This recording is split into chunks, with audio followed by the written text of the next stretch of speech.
This episode of Walt Disney World Today is being sponsored by Small World Vacations. Their team of 40 agents are authorized Disney vacation planners, and they're recommended by MouseSavers.com.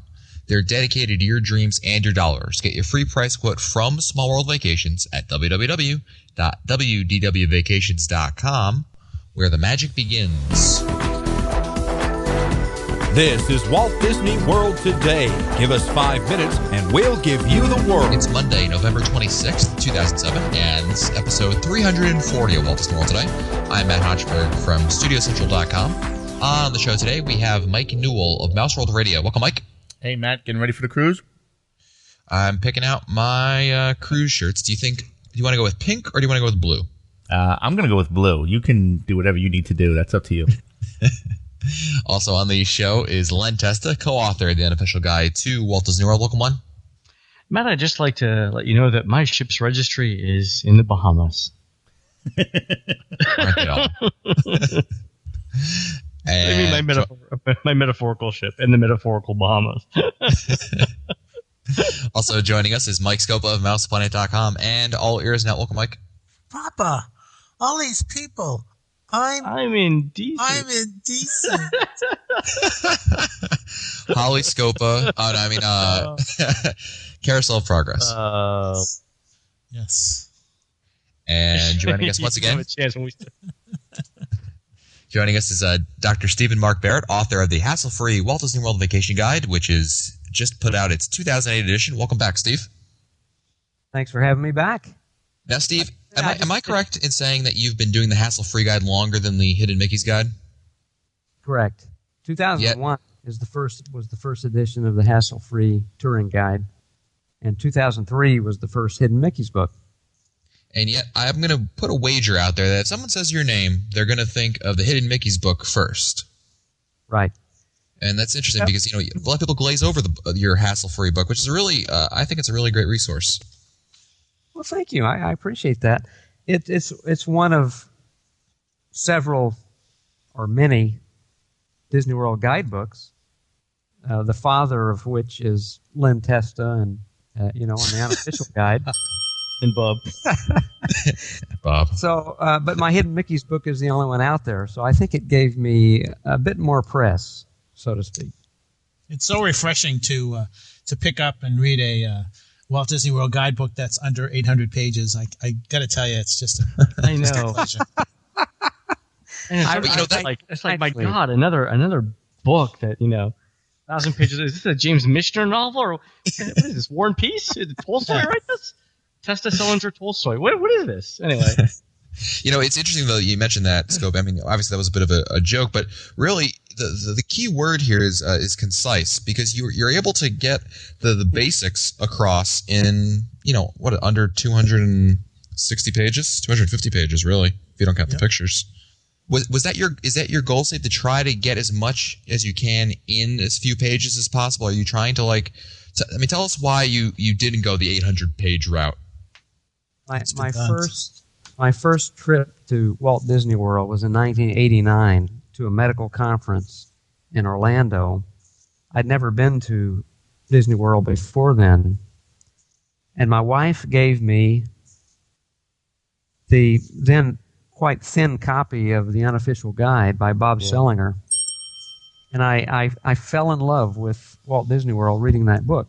And that's the way I wrote the hassle-free guide. I wanted it to be pretty much a guide for somebody coming to Orlando that didn't have a clue what they were getting into at Disney World and just needed something to tell them what to do without a lot of preparation. That's really the purpose of the book. And what's the best general advice you can give to someone going to Walt Disney World? One thing that if they do one thing, what would it be, Steve? Consult a guidebook. Spoken like a true author. We've all seen so many people there who suffer because they haven't planned, and they just don't know how to make the right decisions at this incredibly complex place. It amazes me too, because the amount of money and the amount of effort that people expend in Walt Disney World, and I say it's like retirement planning. I mean, if you're doing any kind of retirement planning whatsoever, you gotta make the analogy that you're dropping several $1,000s in a week of your vacation every year, in any given year. You got to do a couple hours of planning, beyond looking for the best airfare and the best hotel deals. Once you get there, you got to figure out what you're doing. It's not like you're just going to get there and everything's going to magically fall in place for you. It's not. In some ways, it's very competitive. Oh, I mentioned a scenario in my book that I was on a boat from the Magic Kingdom to Fort Wilderness, and I heard a guy complaining to his wife. He says, I've been here 3 or 4 days now, and I feel like I'm not on vacation. I'm not having fun. I mean, what's going on here? I don't have a clue what to do. And so that really hit me. This guy needed a short book like mine. Turn to the touring plan. It'll tell you exactly what to do, where to eat, with a minimum of thinking, and just enjoy yourself. So you mentioned the touring plans, and those are really, if I understand correctly, the core of the book, right? Yes. I've read the book a few times. So yes. And I actually said this in my Amazon review, and I mean this sincerely. Obviously, everyone knows I do touring plans, and that was my graduate school research, and it's the thing that I love most about Disney World. I would say you and I, and maybe one other person, probably understand touring Walt Disney World better than anyone else I know. You're on my short list of people who really understand what it means to tour Walt Disney World and to come up with a good touring plan. And I think I actually said this in the last review of your book, which a lot of people wouldn't expect, because obviously we're sort of, honestly, I'm not saying we're competing, but we put out the same products, similar products anyway. But you know what you're doing. Thank you, Len. I feel now almost like I felt when I first saw and met Bob Sellinger at Universal Studios in the Palm Restaurant. Hearing you say that to me, Len, is truly one of the high points of my life. It's just, that's music to my ears, and I agree with that. I think my touring plans are great, and they. Too. Thank you. Well, speaking of touring plans, one of the things I was looking at, first thing I do when I get any book about Disney World is I always flip to the studio section. It's near and dear to my heart, and I was looking over the touring plan for the studio, Steve, and I was curious about one thing, and I'm not criticizing. I'm just want to know your line of thinking here, and I think others might find that interesting, especially after what Len said. For the one-day plan, you recommend going to Toy Story Mania first. Is there a reason why you picked Toy Story Mania first over, say, Tower of Terror and Rock and Roller Coaster? Mainly because for the first 6 months of the year, I think that's going to be the big hit when it opens. It's like when Everest opened at Animal Kingdom. I think if it's a true hit, it's going to be the big draw, and people are going to want to experience it. So the only way to do that with a new attraction that's that popular is to do it first. By the way, the hardest touring plan to do, in my opinion, is the studios. Of course, I have the most trouble with that every year. Yeah. It's complicated, and the attractions and shows last so much longer, and it's just hard to factor that into a touring plan for a day. You're absolutely right. Steve brings up a good point, actually, because for Toy Story Mania, it's going to be the only headliner family attraction that's going to be open when the park opens. But I agree with you. I agree with you, Lon, and I agree with what Steve said. I happen to think that the lines are going to be generally longer at Coaster and Tower, and those still need to be first. But whereas Great Movie Ride used to be the premier family attraction, Len's absolutely correct that Toy Story Mania is going to replace that. And given that this is, I think we all can assume that the loading system, the ride system, rather, is going to be similar to Buzz in terms of that Omni-Mover constantly loading attraction. Mm-hmm. So if that's the case, I would think, if you're trying to do everything, that you could do Coaster and Tower first, and then do Toy Story Mania. But one of us is a doctor, so I'll defer to the. The issue, though, I mean, you're going to run into the same type of issue with, and I don't want to keep going on this subject, but I mean, Everest pumps through 1,900 people an hour. I don't think Toy Story Mania is going to have anywhere near. Right. It's not going to have that kind of capacity. It's going to be much more like Buzz, maybe a little bit more. But you're going to run into the same issue with popularity and with crowd size. So, anyway. Yes. So tell us what else is new in the book besides adding Toy Story Mania to the touring plan, Steve. Well, as Lynn knows, when a touring guide is updated every year, basically it's tweaked. There's not a tremendous amount of new material unless there are new attractions to talk about, new restaurants, and also with the restaurant reviews, some restaurants climb in my estimation, and some fall. And what are some of the ones that have gone up? Well, California Grill has always held a really, really high place for me, so that hasn't really changed as much. Victoria and Albert's, of course, is off the charts. I would say, Yachtsman Steakhouse has fallen a little bit for me. The food there sometimes is a little spotty. Mm-hmm. It's a little bit irregular, and I hope it. They've had a new chef there for 6 months or so, and I hope it gets up to a level where it can maintain itself. But that's one I've been a little disappointed with over the last couple of years, off and on. Not every time. Not every time. Now, one of the interesting aspects of your book, Steve, is in each of the parks you go over the least crowded restrooms, or at least the best restrooms in your estimation. I was just looking at that. Yeah. Tell us about the research that went into that exactly. I sympathize with it because I do have a section on my website at Studio Central where I rate the restrooms. But I was just curious how you went about, are there any interesting stories or tidbits or how you went about it? My son helped me with that initially. He's a college student at Auburn University and basically grew up with trips to Disney World. And he and I would research the restrooms every time we took a trip to Disney World. So that's great. He would give me input.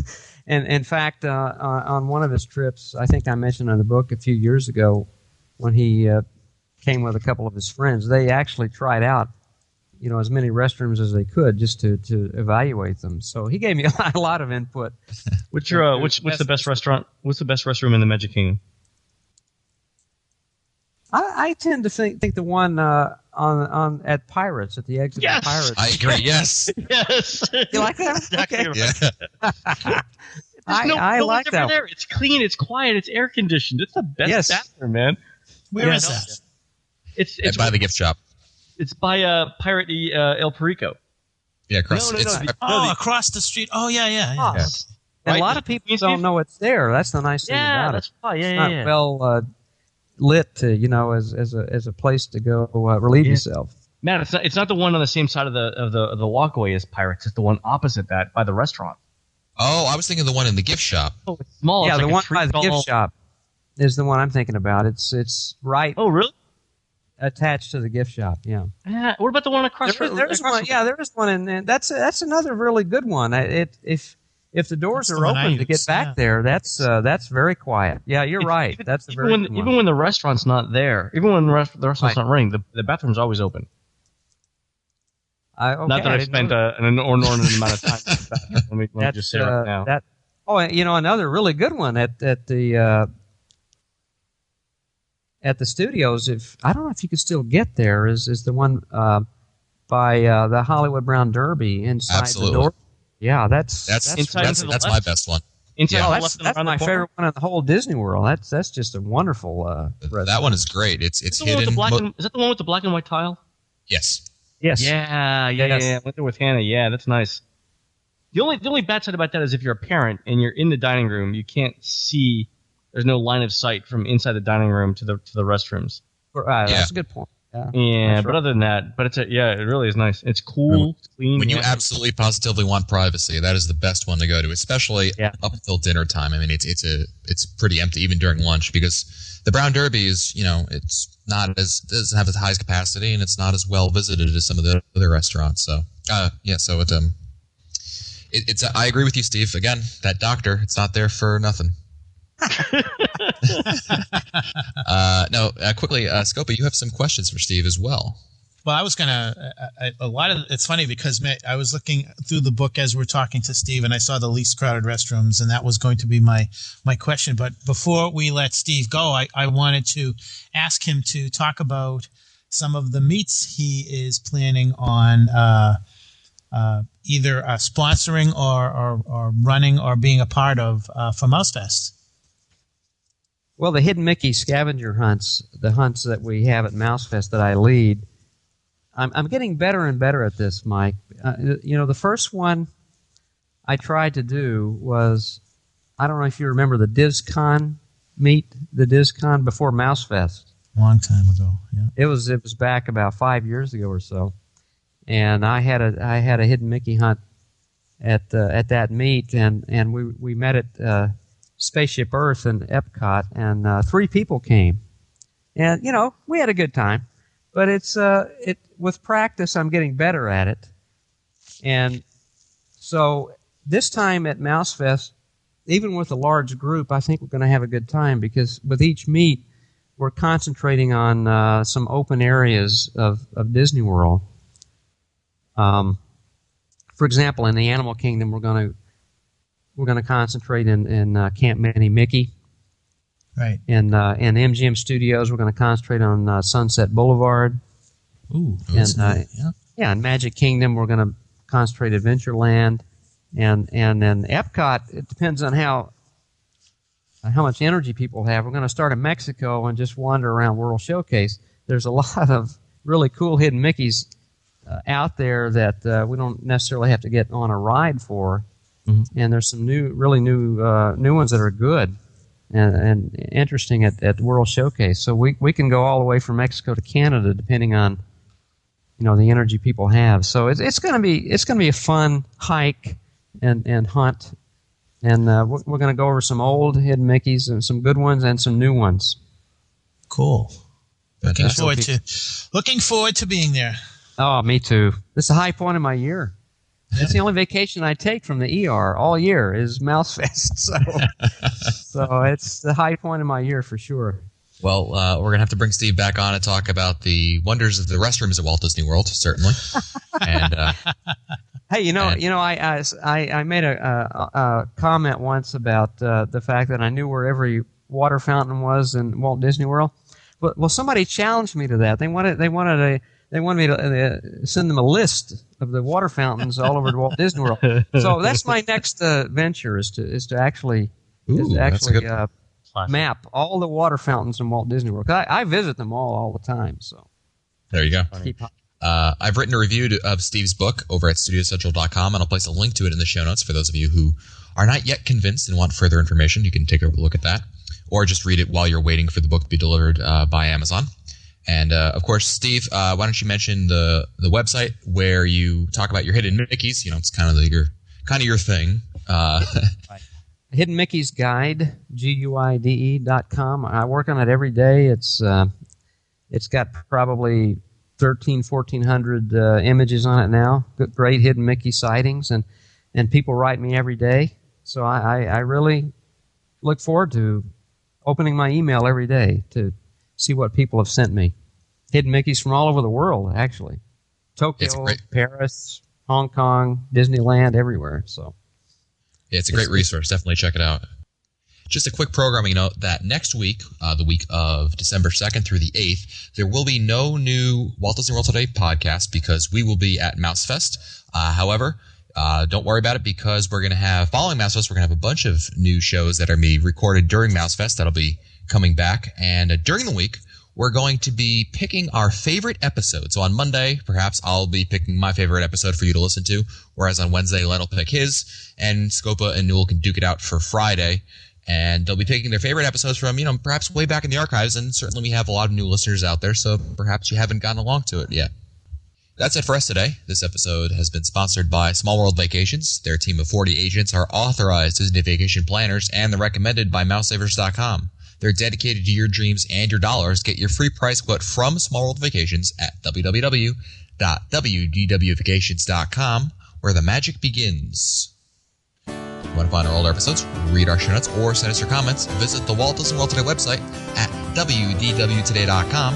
For Len Testa, Mike Scopa, Mike Newell, and Steve Barrett, I'm Matt Hotchberg. We'll see you on the next show.